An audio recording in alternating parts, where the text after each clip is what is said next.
केरल विधानसभा चुनाव 2026 में United democratic front यानी कि यूडीएफ की ऐतिहासिक जीत के बाद अब असली लड़ाई शुरू हो गई है। और ये लड़ाई मतदान केंद्रों पर नहीं बल्कि दिल्ली के बंद कमरों और तिरुवनंतपुरम के इंदिरा भवन के बाहर लगे पोस्टरों में लड़ी जा रही है। विधानसभा चुनाव ने एक दशक बाद ऐसा भूचाल ला दिया है जिसने न सिर्फ सत्ता का समीकरण बदल दिया है बल्कि कांग्रेस और यूडीएफ के भीतर नेतृत्व की सबसे बड़ी परीक्षा भी खड़ी कर दी है। 140 सदस्यीय विधानसभा में यूडीएफ ने 102 सीटों के साथ प्रचंड बहुमत हासिल कर मुख्यमंत्री पिनराई विजयन के नेतृत्व वाले वाम लोकतांत्रिक मोर्चा यानी एलडीएफ के लंबे प्रभुत्व को ध्वस्त कर दिया। एलडीएफ 26 सीटों पर सिमट गया जबकि कई दिग्गज मंत्री चुनाव हार गए। 10 सालों तक विपक्ष में रहने के बाद कांग्रेस गठबंधन की ये वापसी दक्षिण भारत की राजनीति में पार्टी के लिए बड़ी संजीवनी मानी जा रही है। लेकिन ऐतिहासिक जीत के तुरंत बाद सबसे बड़ा सवाल ये बन गया है कि आखिर केरल का अगला मुख्यमंत्री कौन होगा। नमस्कार, मैं हूं अनन्या सिंह, आप न्यूज़ 24 देख रहे हैं।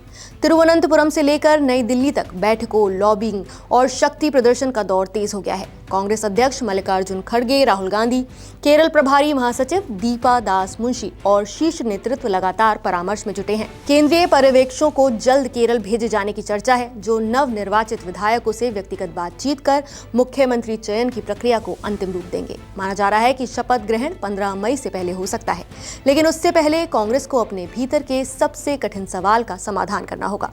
मुख्यमंत्री पद की दौड़ में सबसे प्रमुख नाम वीडी सतीशन का है, जिन्हें इस चुनावी जीत का मुख्य रणनीतिकार माना जा रहा है। पिछले 5 वर्षों में नेता प्रतिपक्ष के रूप में सतीशन ने पिनराई विजयन सरकार को भ्रष्टाचार, प्रशासनिक विफलताओं और जन विरोधी नीतियों पर लगातार घेरा है। विधानसभा के भीतर उनकी आक्रामक शैली और बाहर जनता के बीच उनकी सक्रियता ने कांग्रेस कार्यकर्ताओं में नई ऊर्जा भरी। टीम यूडीएफ के चेहरे के रूप में उन्होंने चुनाव अभियान की दिशा तय की और जमीनी कार्यकर्ताओं का बड़ा वर्ग मानता है कि इस ऐतिहासिक जीत की पटकथा सतीशन ने ही लिखी। युवा चेहरा, पीढ़ीगत बदलाव का प्रतीक और इंडियन मुस्लिम लीग जैसे बड़े सहयोगी दल के साथ बेहतर तालमेल, ये सभी उनके पक्ष में मजबूत कारक माने जा रहे हैं। आईयूएमएल, जिसके 22 विधायक यूडीएफ की जीत में निर्णायक रहे, ने भी सतीशन के प्रति सकारात्मक रुख दिखाया है। दूसरी ओर कांग्रेस महासचिव के.सी. वेणुगोपाल भी इस दौर में सबसे प्रभावशाली और शक्तिशाली दावेदार बनकर उभरे हैं। राहुल गांधी के करीबी और संगठन में बेहद मजबूत पकड़ रखने वाले वेणुगोपाल को दिल्ली और केरल के बीच सबसे अहम कड़ी माना जाता है। सूत्रों के अनुसार वेणुगोपाल खेमे ने दावा किया है कि उनके पास कांग्रेस विधायकों के बड़े हिस्से का समर्थन है। कुछ दावों में तो 47 से लेकर 52 विधायकों तक के समर्थन की बात कही गई है। हालांकि सतीशन और रमेश चेन्निथल्ला खेमे ने इन आंकड़ों को चुनौती दी है। वेणुगोपाल समर्थकों का तर्क है कि केरल जैसे राजनीतिक रूप से संवेदनशील राज्य को एक ऐसे नेता की जरूरत है जिसके पास संगठनात्मक अनुभव, केंद्रीय नेतृत्व का भरोसा और ज्यादा गुटों को साधने की क्षमता हो।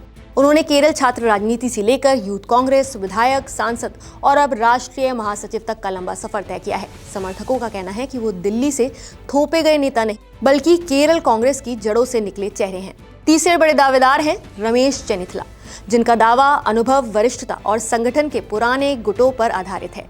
पूर्व गृह मंत्री और लंबे समय से कांग्रेस की परंपरागत शक्ति संरचना का हिस्सा रहे चेन्निथल्ला को नजरअंदाज करना आसान नहीं है। 2021 में नेता प्रतिपक्ष की दौड़ में पीछे छूटने के बाद ये उनके लिए राजनीतिक पुनर्स्थापन का अवसर माना जा रहा है।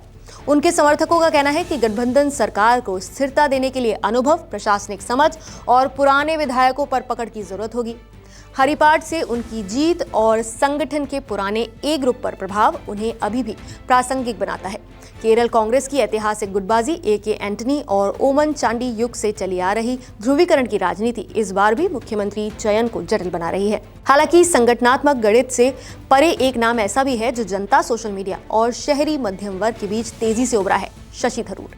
तिरुवनंतपुरम से सांसद शशि थरूर के पास भले ही मजबूत विधायक गुट ना हो, लेकिन उनकी वैश्विक छवि और बौद्धिक पहचान, विकासवादी दृष्टि और फ्यूचर केरल की सोच उन्हें विशिष्ट बनाती है। केरल के शिक्षित और शहरी वर्ग का एक हिस्सा मानता है कि अगर राज्य को वैश्विक नॉलेज हब, निवेश और आधुनिक विकास मॉडल की दिशा में आगे बढ़ाना है तो थरूर जैसा चेहरा बेहतर विकल्प हो सकता है।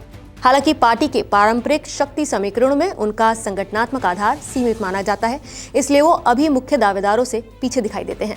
इस पूरे सत्ता संघर्ष के बीच एक और बड़ा राजनीतिक संदेश फातिमा तहलिया की ऐतिहासिक जीत से निकला है। कोझिकोड जिले की पेराम्ब्रा सीट से इंडियन यूनियन मुस्लिम लीग की उम्मीदवार फातिमा तहलिया ने वामपंथी गढ़ को ध्वस्त कर पार्टी के 70 सालों से ज्यादा के इतिहास में पहली महिला विधायक बनने का रिकॉर्ड बनाया है। युवा वकील, पूर्व छात्र नेता और महिला सशक्तिकरण की नई प्रतीक के रूप में उभरी फातिमा की जीत ने ये संकेत दिया है कि केरल की राजनीति में अब युवा नेतृत्व, महिला प्रतिनिधित्व और नए सामाजिक विमर्श की भूमिका बढ़ रही है। फिलहाल कांग्रेस के सामने सबसे बड़ी चुनौती ये है कि जनता ने उसे शासन का स्पष्ट जनादेश दिया है, लेकिन अगर मुख्यमंत्री चयन से गुटिये संघर्ष बढ़ा तो जीत का स्वाद थोड़ा कड़वा भी हो सकता है। सतीशन के पक्ष में जनभावना, वेणुगोपाल के पक्ष में हाईकमान और संगठनात्मक शक्ति, चेनिथल्ला की वरिष्ठता और थरूर की लोकप्रियता, इन चारों के बीच कांग्रेस नेतृत्व को ऐसा संतुलन बनाना होगा जो सरकार को स्थिरता भी दे और कार्यकर्ताओं की भावना को भी संतुष्ट करे। तिरुवनंतपुरम के इंदिरा भवन के बाहर समर्थकों की नारेबाजी, दिल्ली में बंद कमरों की बैठक और कांग्रेस के भीतर चल रही राजनीतिक खींचतान ने यह स्पष्ट कर दिया है कि केरल में सरकार बनाना जितना मुश्किल था, उससे कहीं ज्यादा पेचीदा मुख्यमंत्री चुनना साबित हो रहा है। अब अंतिम फैसला राहुल गांधी और कांग्रेस हाईकमान के हाथ में है और वही तय करेगा कि केरल में सत्ता परिवर्तन का चेहरा वीडी सतीशन होंगे, केसी वेणुगोपाल, रमेश चेनिथल्ला या फिर कोई चौंकाने वाला विकल्प। फिलहाल आप किसे केरल का अगला सीएम देखना चाहेंगे, हमें कमेंट करके जरूर बताएं। नमस्कार, मैं हूं मानक गुप्ता। अगर आपको हमारा ये वीडियो पसंद आया हो तो इसे लाइक और शेयर जरूर करें और हाँ, हमें सब्सक्राइब और फॉलो करना ना भूलें ताकि आप देश और दुनिया की कोई खबर मिस ना करें।